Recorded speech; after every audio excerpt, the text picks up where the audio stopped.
Hey, Alison. Alison, My God, we haven't seen you. Hi, Oh, I've been away. nice to see you. Yeah, it's good to be here. I've really missed the group, I can tell you. Mm.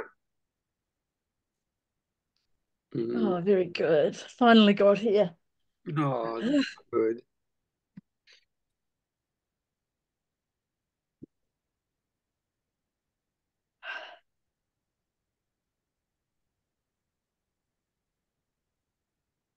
Where are we up to today? Book 2, Chapter 3, The Call to the Miracle. If you're in a book, it's 200. What is it? What were the options in the book? 207 or 213?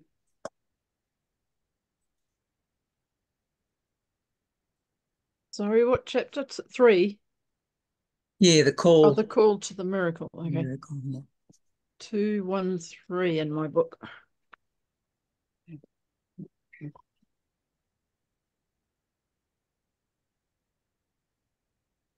Yeah.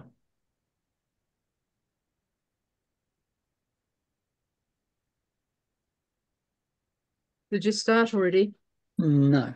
No, we're just cruising at the moment, admiring cats, and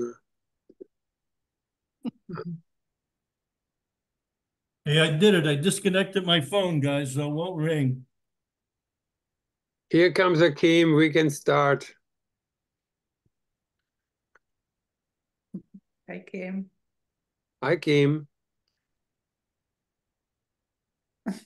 Can't hear us Hey, yet. morning. We can start. Kim is here. Uh, Ah,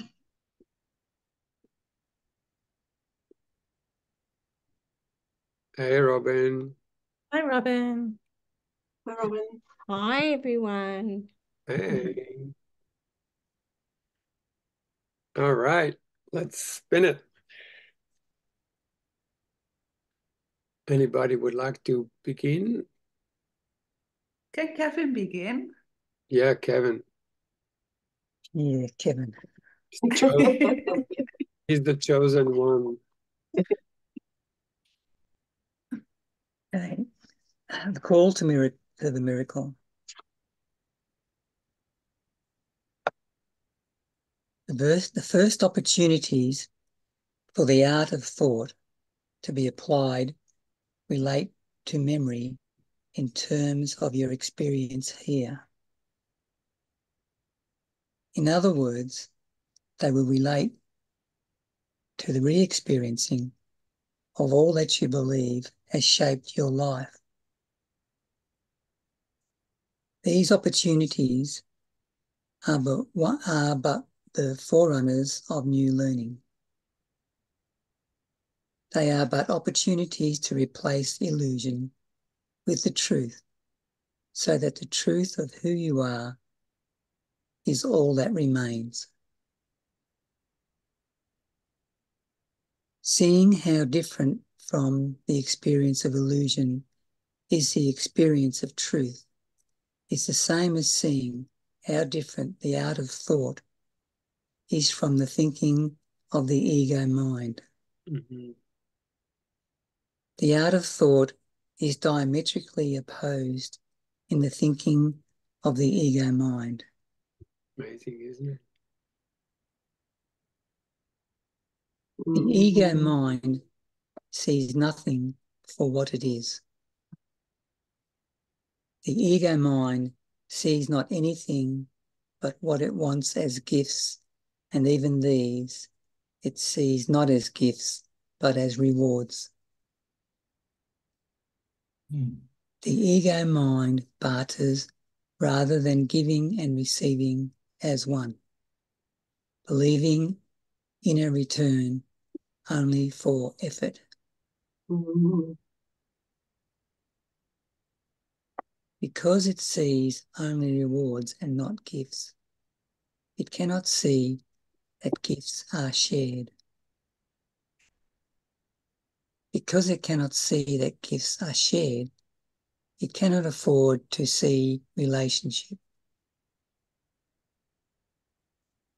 Because it believes it is on its own, it cannot see the higher order. Because of all this, it cannot experience the truth, and so exists in illusion. I'll do the next one, it's a little one. Their experience of truth dispels illusion and thus the ego mind. The art of thought replaces the ego mind with the wholehearted. The wholehearted is but the heart and mind joined in unity. Mm-hmm.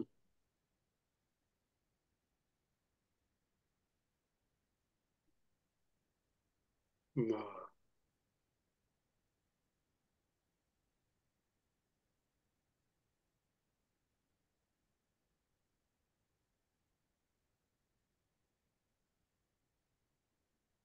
Mm.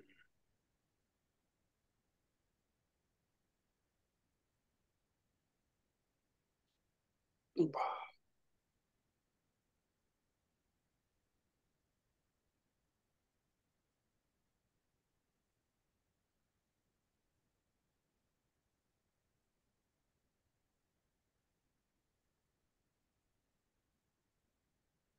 Mm.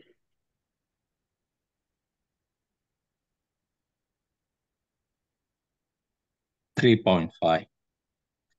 How can what is closely guarded extend? How can what is controlled create? How can what continues to give into fear no love? All your reasons for fear-based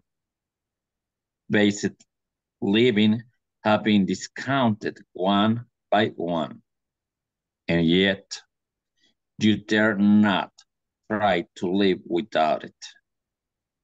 Why? Because of the thought of the ego mind. The ego mind is concerned only with its own survival, but it has you convinced that it is your survival that depends on it. How can you be convinced to live as if the truth were otherwise? Or only if you begin to live as if the truth were otherwise, can you see that it truly is otherwise? Or based on a wisdom other than what has come before? The only way for you to come to live in truth is through faith. Not a faith in what might be, but a faith in what is. A faith in what is a faith in miracles.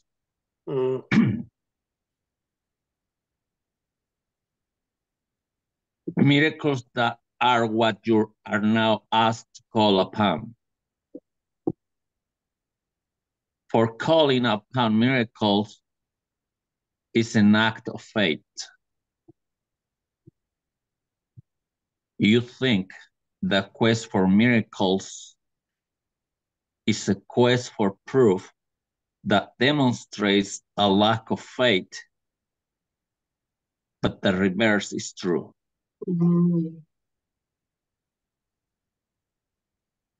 What kind of miracle will lead to a lack of faith? There is no such kind of miracle. I ask you now to request a miracle. That's so cool, isn't it? What kind of a miracle should you ask for? How big of a miracle should you request?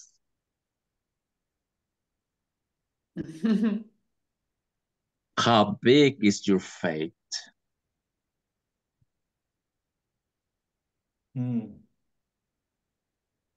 How much proof does it require? I speak not in jest, but ask you to seriously consider just what kind of miracle is needed to get you to change your mind about who you are, and thus about the nature of your thoughts. I'm complete. Thank you.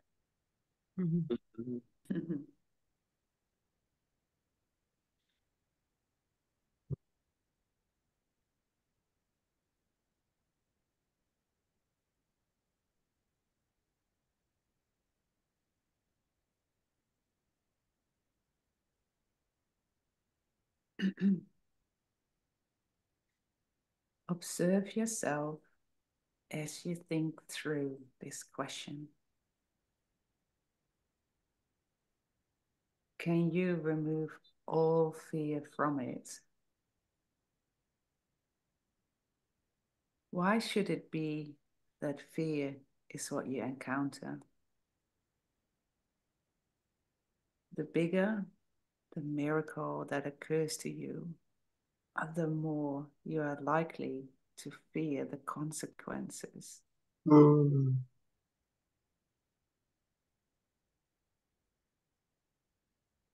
These are not consequences for the world you fear, but consequences for yourself.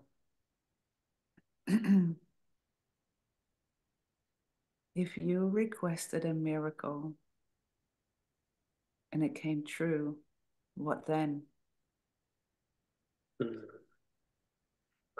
If you request a small miracle and it comes true, how awful you would feel, like you not have requested a bigger miracle.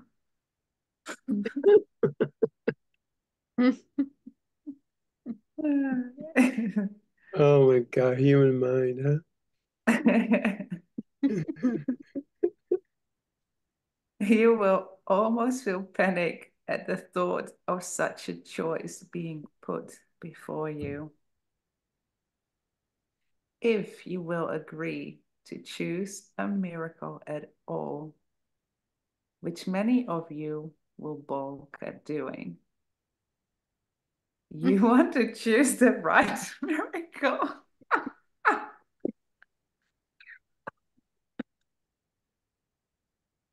Oh, God.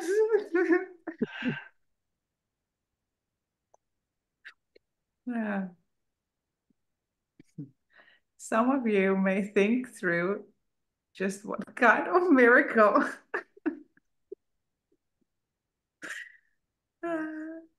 would be most convincing to you, since you see this exercise as what it is, an attempt to convince you to think otherwise about yourself.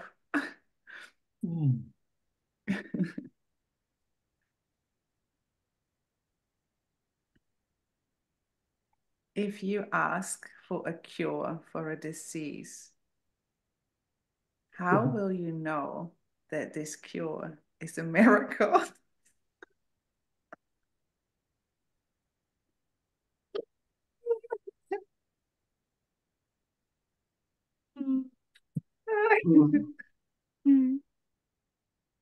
Oh, the wheels on the bus go round and round.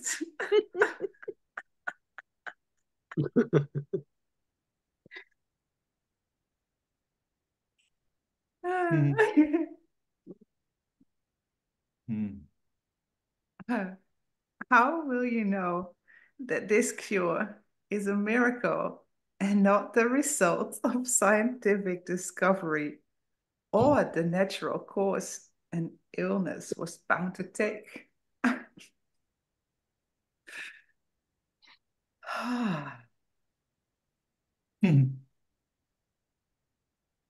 What miracle could be seen as only miracle and not leave doubts as to its circumstances?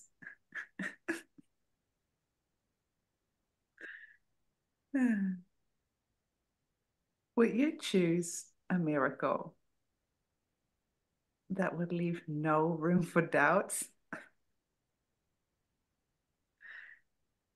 Oh, God.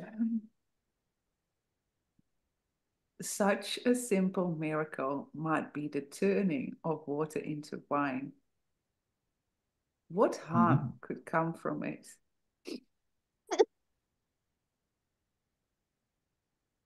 And yet, even this you would fear. For if you asked for such a miracle and it came to be,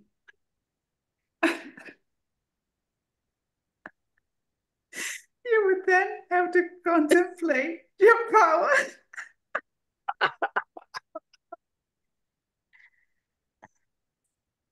to perform miracles.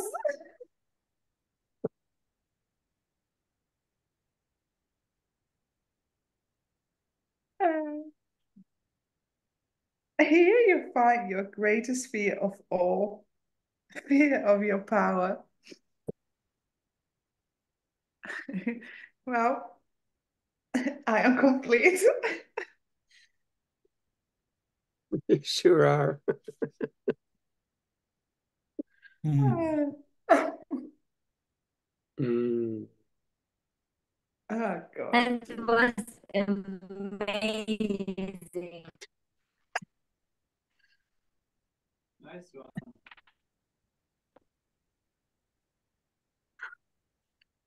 Oh.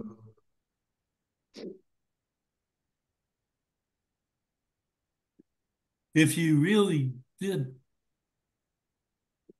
am I talking? If you really did do a miracle, I forgot what I was going to say. That's a miracle.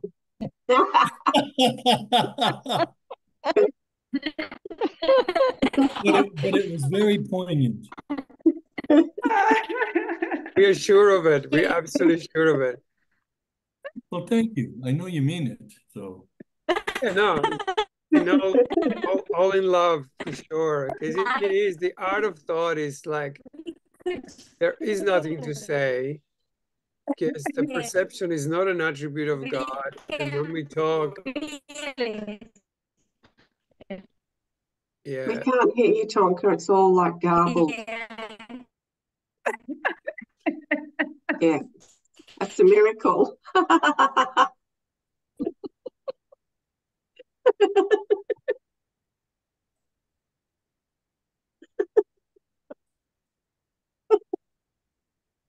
oh, that's too good, isn't it? Yeah. it'll come to me. We've got an hour and a half left.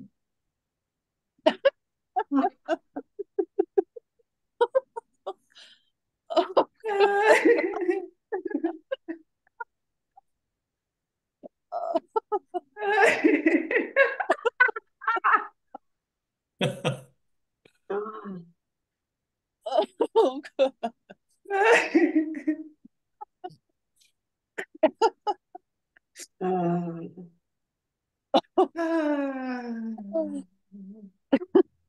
It just came to me, and it was a thought, Cole. You're right. It wasn't a feeling. So I'm going to leave it.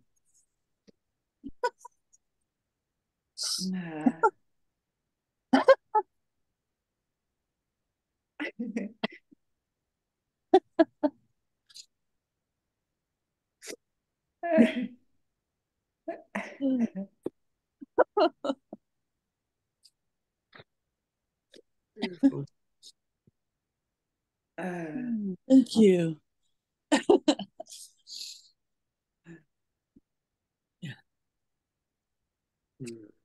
Mm.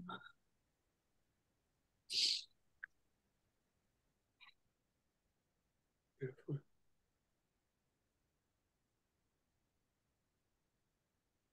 Mhm.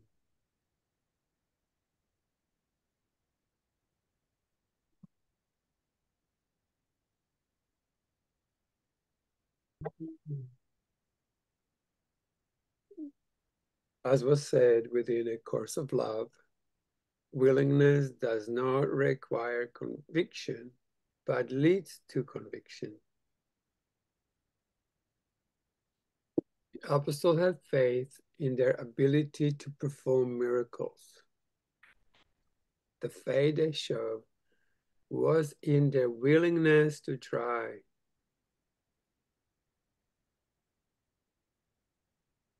This little willingness gave way to conviction in miracles, to conviction as miracles flowed through them as the blessing that they are.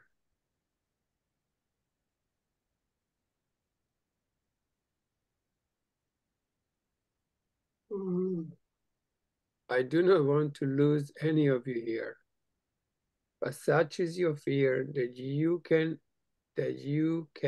already see your own loss. As great as the fear of miracles is, the fear of not being able to perform is greater. Wow. You think of this as a test, and one you can pass or fail. And what's more, not only would your passing of your test require you to contemplate your power, but your failure would require you contemplate your lack of it.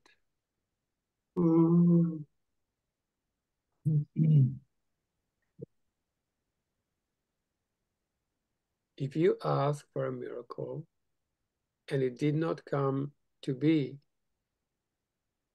wouldn't it negate all you have achieved thus far and send you back to a state of disbelief? Better not try at all then, to risk trying and failing when such consequences would seem to hang in the balance. But again, I tell you, this is not an idle request. Dun, dun, dun. Whatever is necessary to convince you now is what I will provide. Such is the urgency of the time, the urgency for the return to unity, the urgency of the need to leave fear behind. Can you not, from this one example of your fear of miracle, see the glaring reality of all you still would fear? This too is a means of unlearning. How can you leave behind all you fear without seeing all you fear for what it is and choose to lay it aside?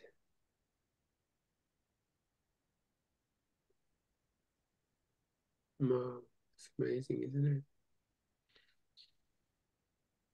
Oh.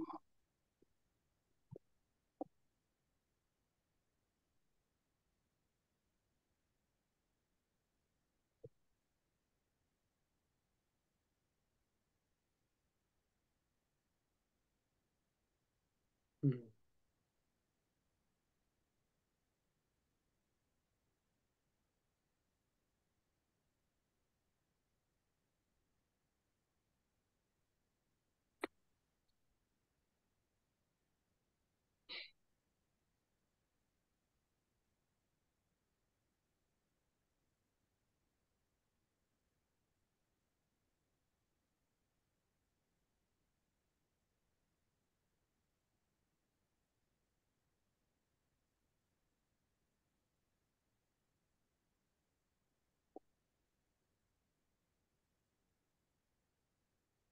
Anyone?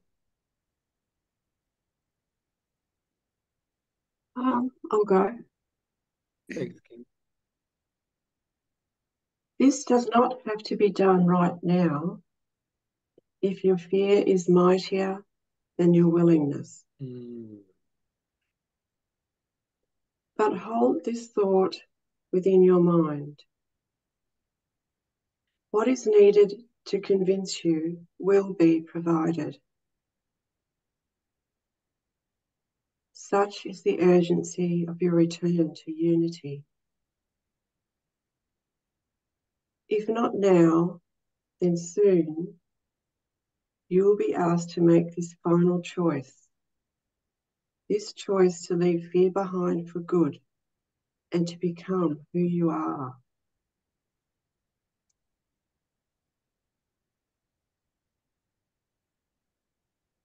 Mhm. Who you are is a miracle worker.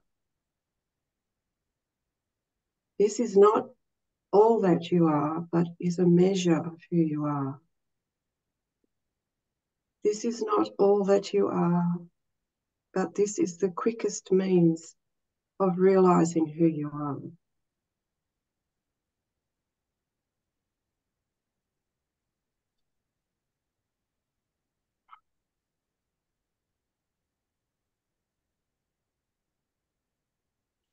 As was said in A Course in Miracles, miracles are time-saving devices.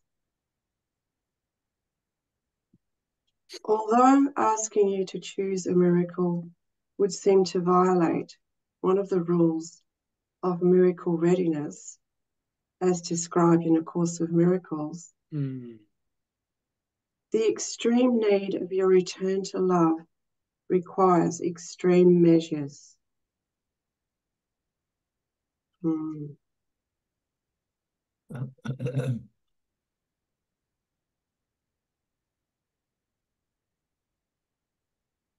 Someone else like to read?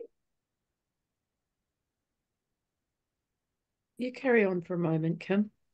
Oh, all right. Let us consider your objections to miracles one by one, for in so doing, we will uncover the source of all your fears, as well as the source of miracles.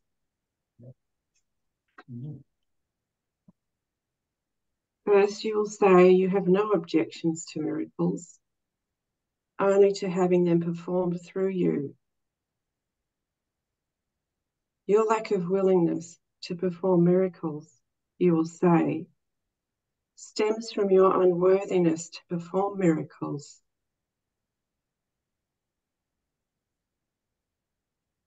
Your unworthiness stems from your belief that you are only human.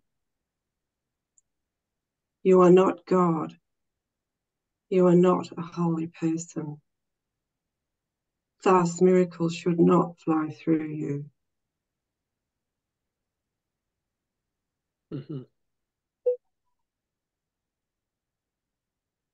Secondly, you would object to being asked to choose a miracle. Surely you cannot know the consequences of what any miracle would have on the rest of the world. Wow. If you were to ask for a life to be spared, how would you know it was not that person's time to die? If you were to ask for the cure of a disease, how would you know that disease was not meant to be to further someone's learning? If you were to ask to win the lottery, how could such selfishness not be punished? Oh.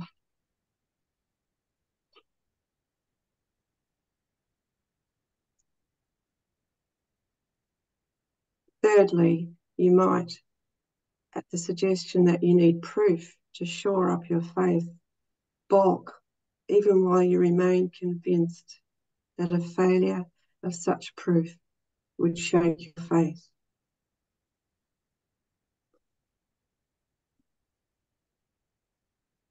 Fourth, You might balk at the suggestion that God would grant miracles on such a whim, such a fanciful idea as that of your being convinced of your own power.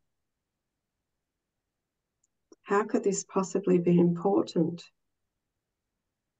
Even were you to possess such power, surely it is a power that is of God and needs not you for its accomplishment. Better not to mess with such things. Even the thought of it leads you to ideas of magic and power that is not of this world, and thus that must have a dark side as well as a light. Here suspicion dawns and threatens all you have come to hold dear.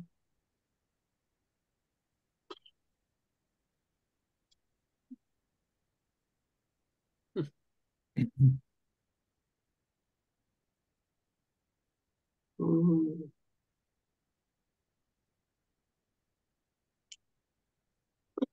Gotta watch out for that black magic. These thoughts, these thoughts border on the sacrilegious. Miracles are the realm of Jesus and of the saints, and that is surely where they belong. Mm.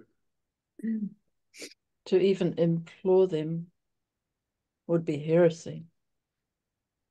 Mm. You fear as well that you do not know what miracles are and thus cannot perform them. You want a definition first. What is an appropriate miracle? For whom should they be requested? Mm. What are the criteria? How are they done? Do they happen all at once? Or can they be for some future date?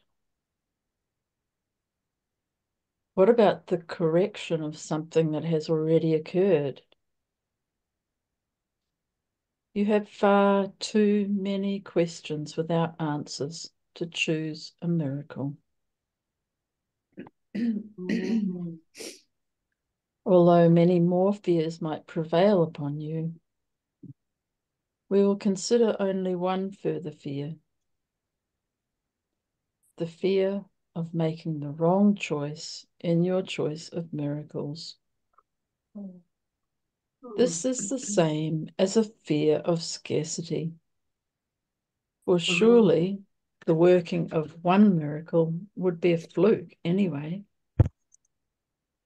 Proof of nothing and easily discounted and explained away. Surely to believe that where one miracle worked, another might be possible would be to have ideas of grandeur not meant for you. Here your thoughts might stray to the performing of many miracles. What a media circus that would be. You would be in demand to end so much suffering in so many places. Surely you wouldn't want that, even if it could come to be. Indeed, this would require the auspices of a saintly soul, and not one such as you.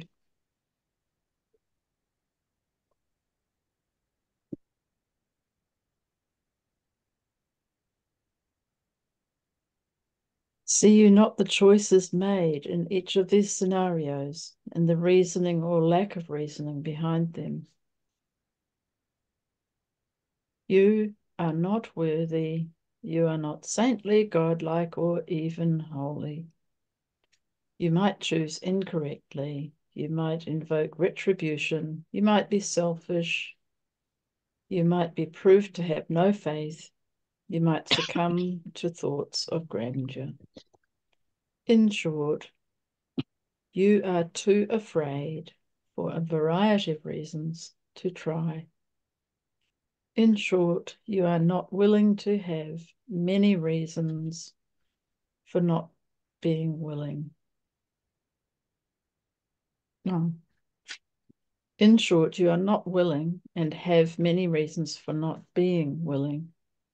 What we have done here is bring your fears to light, fears that you did not even realize you held so closely or would be so terrified to let go. Now we can address each of these fears, bringing to them the art of thought rather than the thinking of the ego mind.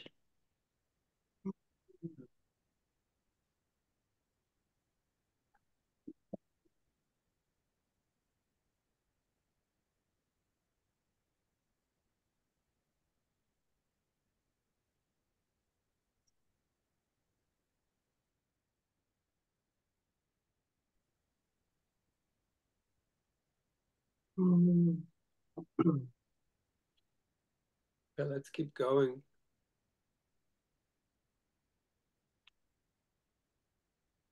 Yeah.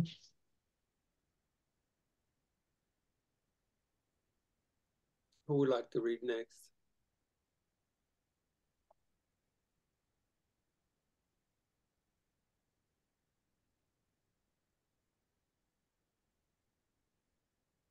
Maybe I shall. Yeah, go, Robin. Okay. So chapter 4. Yep. The center of the universe. By asking you to request a miracle, I am honoring who you are and inviting you into the state of mind that is miracle readiness. The art of thought is the expression of that state. Yeah. The art of thought is the miracle.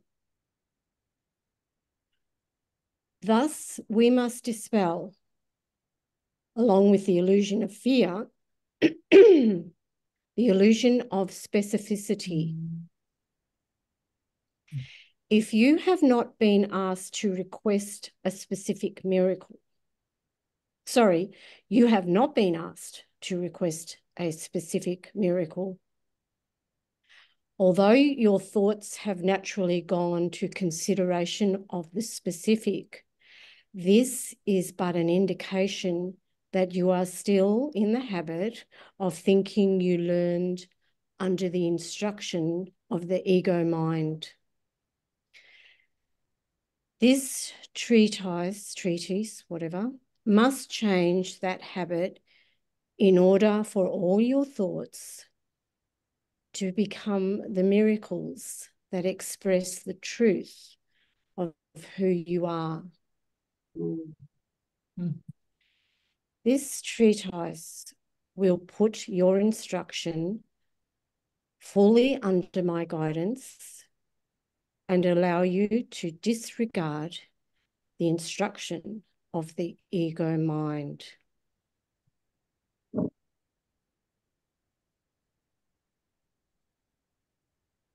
A Course of Love began with an injunction to pray. A Course in Miracles began with a definition of miracles. Both are the same. Prayer and the art of thought are the same. Wow. This should serve to make it clear that the request I have made of you is once again far more broad and generalizable than your old habit of thought has led you to see. Miracles are being given to all. This is thus a call to realize that you exist in relationship, that your relationship calls for a response, and that You skip something, Robin. You skipped somewhere. Yeah. Did I? I see what I did. Miracles are, in other words, a way of thinking, the new way that we are going to learn together. They are the state of giving and receiving as one. They are the state in which blessings flow. They are your natural state. Mm-hmm. Thank you. Beautiful.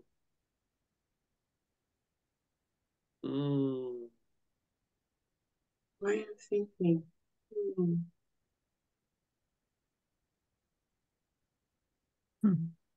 How can the rules of thought we have identified serve to bring about the miracle that you are? The first means identified was that of experiencing what is and acknowledging what is both as a fact of your existence as a human being and as a gift of the Creator. Now that we have more properly identified the miracle, you must see that your self, capital S, is what is in need of identification and acknowledgement.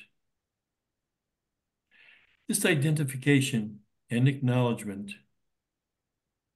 was the stated goal of A Course of Love. It does not negate your existence as a human being,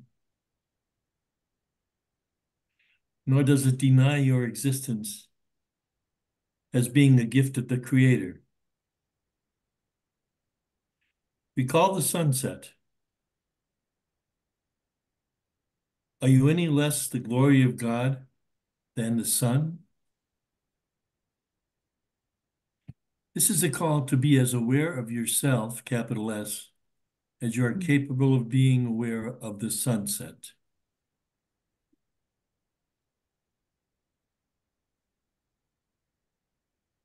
When the sun has remained but an object to you, no effect is possible from the sunset. Let me read that again. When the sun has remained but an object to you, no effect is possible from the sunset. The sun, even during the most blazing sunset, has at times remained no more than object to you. So too has yourself.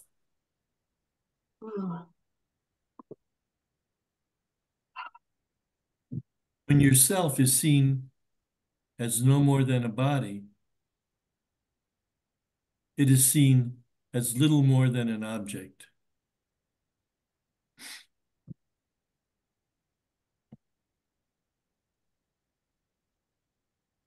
The second rule of the art of thought is to acknowledge relationship.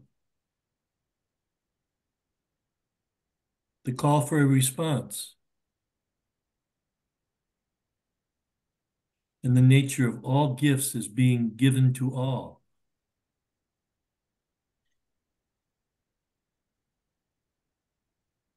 This is thus a call to realize that you exist in relationship,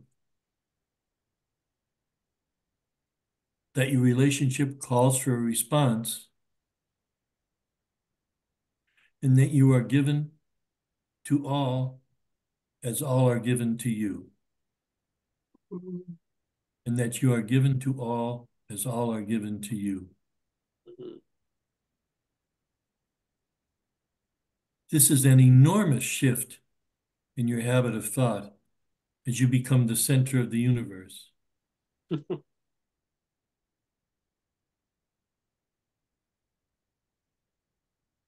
This is quite different. This is quite a different you than the self of the ego mind. The ego mind in its imitation of creation, put the you of the ego or the body at the center of its thought system. And from this central position, developed all of its ideas of glorifying the separated self, as well as of subjugating the separated self.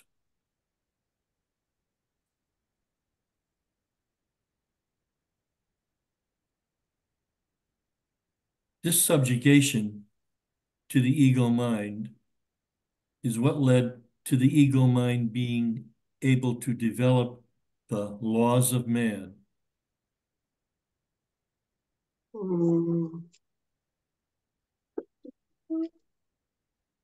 These laws of man are the laws of the body's survival.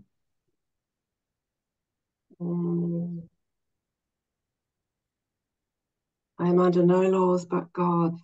Yeah, bingo. So good. Mm-hmm.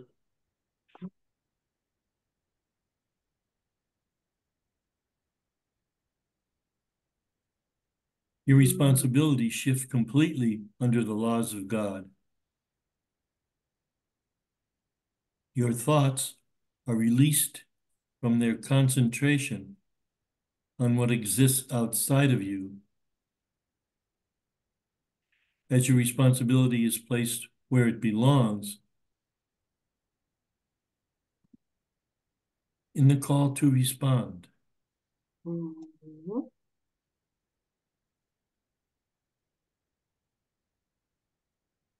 This response is only yours to give and is all you are asked to give. This response comes from within the self, the rightly identified and acknowledged self. You know, I'm just going to share something quickly. The other morning I woke up and I had a tissue in my hand I'd used, and I threw it to the little end table, and it didn't land on the end table. It fell to the floor. And I noticed that I was disappointed. Like there's something like minuscule, but I could really feel the disappointment that somehow in that I saw something. I saw this completed task, like a goal completed. And at the same time, when it wasn't completed, I made myself not okay, and there was disappointment. But it was all there. It was all there, and the throwing of it, and the missing of it, all those feelings were there. Like it was to have a goal. It wasn't only the throwing of it, it was how it arced, like all these things. It was all there in the moment of, maybe we could call it separation, not using the mind of unity, but I just felt that like having a specific goal is what I'm always is happening throughout my day. I make a goal to do this, to do that, and it's not sometimes related to a course of love or a course of miracles. So I just wanted to, that there is something there that I feel is really, I don't know, like something that's like a breakthrough, that simple thing. Disappointment. I mean, the feeling of it. And it, to me, it was all wound up in already like the preordained, what's the achievement was already, I mean, I know I'm not saying it correctly, but bear with me. That achievement was already there in my mind of completing it, the tissue landing on the table. And so the specificity of the goal just seemed to like to be all these little intricacies of the whole thing. It wasn't like one unity of expression. Just I threw it and it was over and I missed it and I picked it up and went and got up and. So what was your response, Dennis? What was your response? Because, you know, I think where you get caught in just that you start thinking and you think there is some kind of like end result by all your thoughts. And underneath all that is a response. And that response is a feeling response. And that you cannot ever describe because you can't describe feelings without stealing the show. So what was your response? That not necessarily could be maybe nice or acceptable. Like, what was your true response right there? Well, I thought I discovered something. I really did. You know, in that, like having a specific goal. Now, imagine you have no mouth and you can't give it words. And that there is a way of sharing your experience by feeling it and just feeling it more and feeling it more, like you make yourself revealed. You see? Yeah. Right. What was the feeling? And don't tell us what it is. Just feel it. Yes, that's it. That's it. There you go. Yeah. It will smile you because you actually go from object to subjective. You know, you just actually begin to have the experience and give the experience. And in giving it, you having it, you will feel this tingling in you. You will feel this aliveness, unless another thought comes in that kills it. So you just keep feeling it. That's it. Keep feeling it. Feel it more. And the more you feel it, the more we get it. Guys, can you feel him more right now? Yeah. Just keep giving it as an experience rather than a description of an experience. Yeah, like we were taught to describe stuff that killed us. So we went from experience of being, we went into doing something about it, which like an ego steals the show. The ego rushes in to establish its impotence. Yeah. Oh, I thought I was going to write a new chapter in the book of love when I did that. Really? Yeah. But I just mean, that's how big a deal it was. It really was. Yeah, that's it. But then describing it is exactly what steals the show again. Yeah. So we're learning here to give a true feeling response. Not necessarily nice, not necessarily, but it's amazing because the more hidden the feeling, the more precious it is. Because you're revealing, like it's like somewhere in a Course of Miracles, it says like, when you're willing to hide nothing, yeah, and that willingness to hide nothing is the experience you're already having. You just don't let your thoughts steal the show. Thinking of the ego mind, describing. You're in it, and you give. It's just like the lesson 108. Seriously, it took me forever to get this. Yeah, to give what's there. To give it, you got to feel it. To feel it, if you ever feel it, that's a miracle. So what is a miracle? We finally feel something and just we continue feeling it and giving it through feeling. And even that's not it, but in the act of giving it, it becomes the miracle. Does that make sense? Yes, yes, yes. I mean, what's your true response? And don't try to put a word on it. Right. Yes. Yeah, I was gonna word it up. Yeah, exactly. And that's the habit, like the habitual patterns of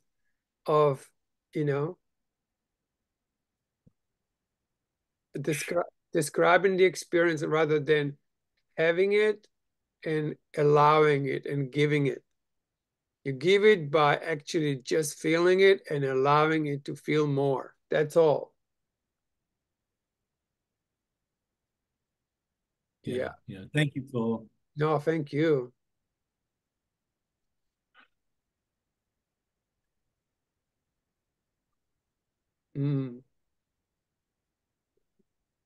Yeah, beautiful. And when you think you can't give it anymore, give it some more.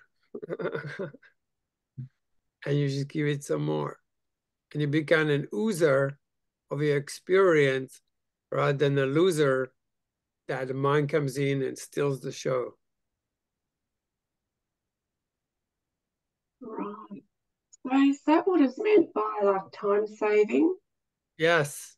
When we give the true response. Yes. Otherwise, we're just putting it off for God knows how long. Yes. It's like, let's say you desire something and then now you think like, oh, that's going to take a while to get it. But you can bypass it by going like, if I already had that, and I know this sounds corny, but if I already had that, how would that make me feel? Now you are already beginning to have the experience and you don't have to wait months and months to get something. Because when you get something, you're going to immediately start worrying about losing it. Yeah, let's say you want a new car. As soon as you have a car, you go, shit, now I have to insure it. Now I have to make sure I park it properly so no one scratches it. I'm going to keep it in a safe area. And you lose the actual joy of it because the fear of losing it takes over. But right now, if you had that car, how would that make you feel? Or if you had that desired something? Yeah? Yes, so you can have a feeling of having it without having to have it. Yes, the thing. Exactly. And the more you allow yourself to actually feel it, the more fulfillment, it feels like you actually have that experience. Right. So you could apply this to the feeling of having done miracles. Well, obviously. Exactly. Even yesterday, a lesson had that same thing in it. Like, what would it be like if you were living in a forgiven world? Right. What would it be like? Imagine all is forgiven and released, all of it. There's not a trace of anything there to take the miracle away from you right now. It's all done. It's all done. It's all done. I'm healed. I'm complete. I am the accomplished. How does that make you feel?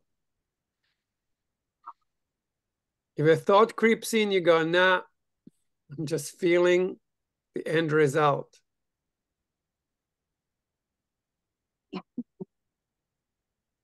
Right? Yeah, I can feel resistance. That puts a smile on your face. At the same time, I feel resistance to it because it's, Yeah, because you fear want to keep going. What about my journey? What about my path? My path's so important. I've been doing the Course of Miracles for 40 years. And my path, I am so used to walk on it. I wake up in the morning and I walk that same fucking path over and over. I don't want to lose my path. I don't want to lose my teachings, right? But I am the path. Yeah, it's all over. It's all Actually, done. Yeah. It's just the memories of freaking insanity, even my important spiritual journey to my awakening. Big fucking deal, right? Like it's nothing. Yeah. We just keep grabbing these tiny made ideas and make them real and make the world out of them. Make it time and space. Now imagine all that it's done. Oh. Yeah. What would it like if you have nothing else to achieve, huh? All done. And you got to feel it, right? Yeah, that's oh, that's a hard one. Well, my mind's telling me that. Yeah. Yes. Tiny made idea crept in saying, mind. oh, that's a problem, right? Don't let it in. Just don't let it. The art of thought is, it's just getting to a place where you no longer think your meaningful thoughts. Clint Eastwood says, don't let the old man in, but it's don't let the old mind in. Yeah. That, Oh. And next minute you're smiling and something begins to move in you. That's the true response. That's the response. It's not the sunset. It's your response to sunset. Like, oh my God. Who's God? My God. Oh my goodness. Yeah. And now you begin to give that by feeling it more and feeling it more, stepping back and let that experience to grow.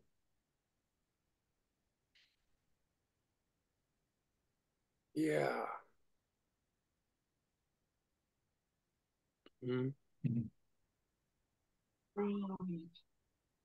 Yeah. Oh, I can see how being able to give that like constantly would be very magnetic. Yeah. So magnetic. Yes. Yes.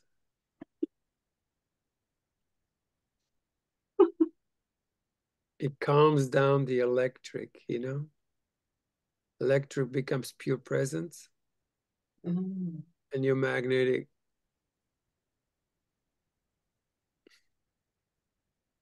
It's gold. Then your alchemy changes. You're feeling like, oh my God. You just allow that and allow more of it and go like, to everyone I offer this. And just by giving it, you have it. Effortless. Giving is inherent in that experience. It gives of itself by itself.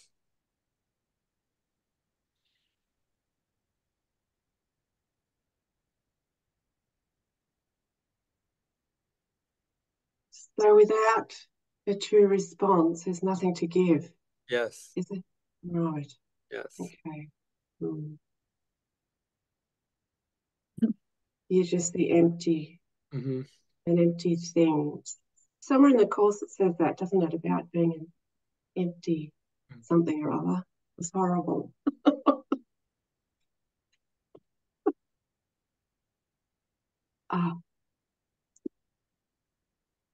Boy, I'll tell you. Is that responsibility, yeah? Yes. The responsibility is to be able to truly share the core of your being. Oh. Yeah. Exactly, Kim. Now, see, like you just ooze that all the way to Byron Bay. Yes. Yes. Yeah. Keep birthing that. Just keep I feel like that's the one desire I've had my whole life to do, you know, like, you know? talking about it. Yeah.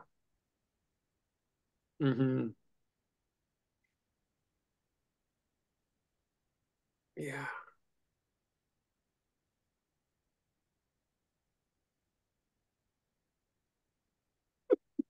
I'm thinking that line you say often lately, Cole, about the ego wanting to rush in and establish its impotence. That's it. It's exactly what it does, isn't it? It's amazing. That's exactly what it does. Like, let me tell you about it. Let me tell you about it. And everyone's like, It's what you're doing. You're engaging their ego. Yeah. To rush in, to establish whatever the hell you think you're saying. Oh, All the yes. subjective or the divine experience is gone to And everything goes limp. Everything goes limp. the limbic thing, you know? Oh.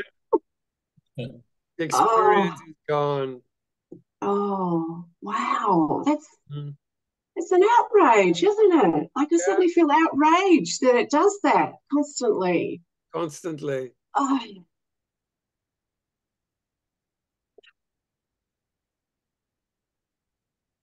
Who the hell wants to be impotent? Oh my God. Yeah. Mm-hmm. Yeah. Oh. That's why Course in Miracles basically says, seek only the experience.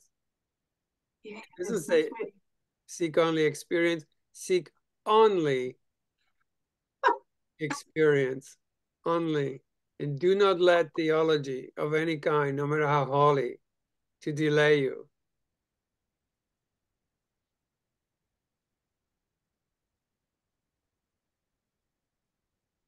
So teach only love, be only love, feel love, give love to have it.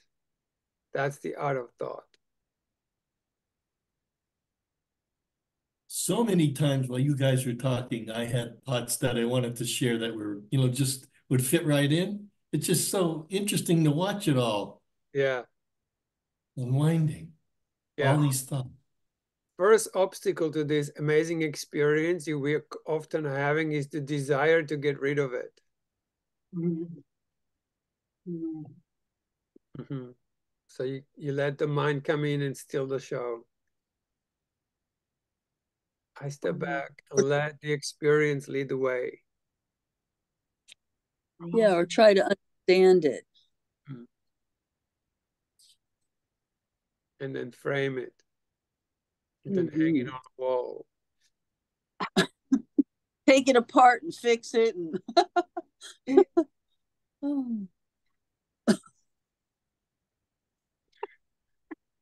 A diploma in impotency, whatever it is.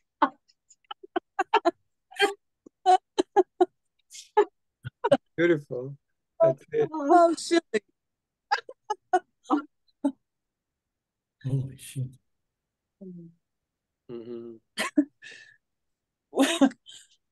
Would you like me to read? All I've got to say is I want what she's got. It. You, Kim. Not me. You have Inherit it. Everyone's salad. got it. Everyone's I know. What is it? I'm I don't know what it is. But it's just like I can suddenly see how this true response is so potent. Like it's so much the scary. opposite. Yeah, yes. And it's scary. Like because I didn't want to hear what you just said, Robert. Like I don't want to hear that.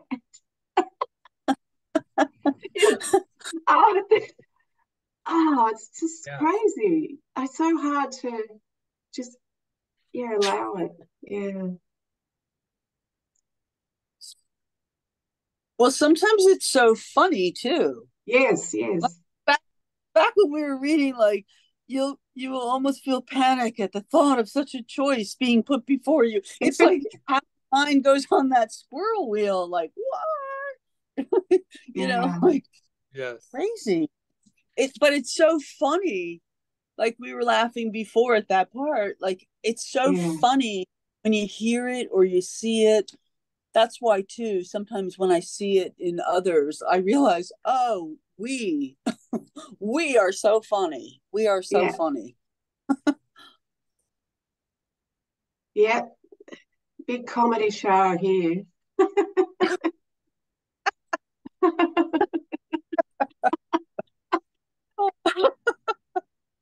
Oh. Oh my. Yeah. Yes. And once you have the experience, you can only sustain it by giving it. That is it. Such the trick, isn't it? That's the biggest trick of all. Yes. Yeah. Oh. And so the best way to go feel it more, allow it more, step back and let it take over. Mm. That's effortless. Mm.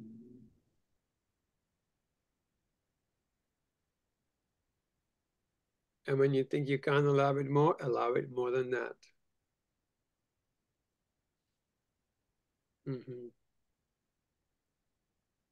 And then give it like you've never given it before. Yeah.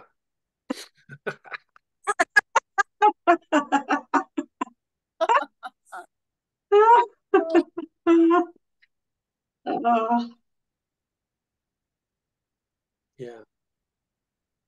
Like the sun doesn't go, I'm shining now. I'm shining. Guys, notice me. I'm shining. Doesn't have to say it. It just beams. And beams and beams and beams. And by beaming, it's more, it is what it is. It increases its velocity by shining. Oh. That's why Son of God and sun in the sky sounds the same. It's the same metaphor for ooziness. And imagine if it tried to keep that to itself. Yes. What would happen? Oh. I'm shining only for myself. Yeah, it would implode. Yeah. Wow. Make America great again.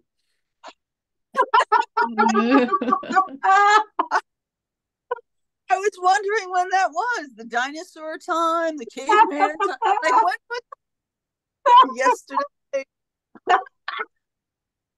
Right now, who knows? Oh, please. Oh. Yeah, like this is it, isn't it? Right here and now. Yes. Yeah. And extend this forever and you're done. You're accomplished. There is nothing I can throw the book away. And can you see how visceral it is? Can you see how deep within you it is? Like it's not in your head. You know? It's not beaming out what you think. It's beaming out who you truly are. That's what the teach only love really means. You become it. Yes. Because when you're with someone, you virtually birth it. You birth it from your birthing place. Where is a birthing place in you? Not in your head. Yes. Yeah. When you're with someone and they're in their head, there's nothing. You get nothing. It's horrible. Yeah. Yes. Oh. Beautiful. Well, that's right too. Earlier when we were reading about like sort of when you request a miracle, if you go for a big one, it was also talking about like disease and stuff, and I remember like what came to mind was, my mom died of Alzheimer's, or during her Alzheimer's, and I got the greatest gift of my life from being with her during that time. I got to see and feel and, like you said, experience through like never before unconditional love. Oh my God, like I didn't care whether she thought I was her brother, father, sister, mother. I knew that she knew my spirit, like our spirits knew each other, and it was so wonderful for me, so I mean, I guess I don't know, that's why I was gonna say I don't ask for specific miracles, but I was just reminded of a recent one I did, so there you go. Anyway, it was such a wonderful experience that I would have missed it had sort of Alzheimer's been no longer, anyway.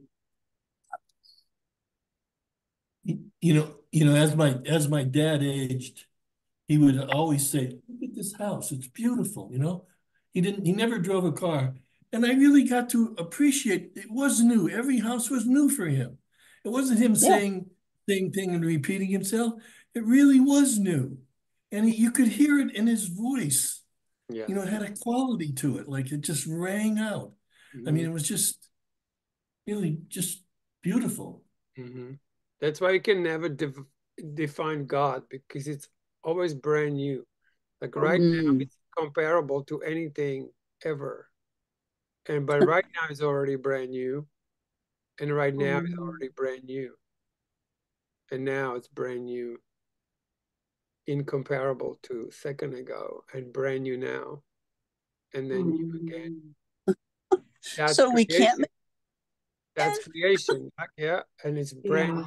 And the minute you grasp it, you just, you know, you just build yourself a coffin. Yeah. And then you darken the light. And so the newness, freshness, the birth of the new, it becomes an old technique rather than creating right now what it's incomparable to anything. Yeah. I suddenly feel like there's a big crack in the coffin lid now. Yeah. You know. Like letting go of the baggage with the crap in it from my human experience, and remembering, you know, my spirit and who I really am. Yeah. And the trick is to feel your spirit. Feel your spirit. And don't give it another thought, because that engages someone else's thought. Just birth it. Feel, feel, feel, feel, feel.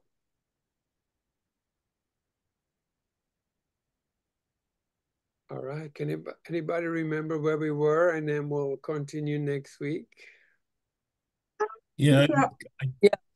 4.10. Great. Beautiful, darlings. Thank you all. Oh, Thanks, everybody. Thanks, everyone. Thank you, guys. Keep giving it. Yeah. Yay. Bye. Bye, dolls. Get you Bye. later. Yeah. Mwah, mwah, mwah. Yes. Bye. Ciao. Bye.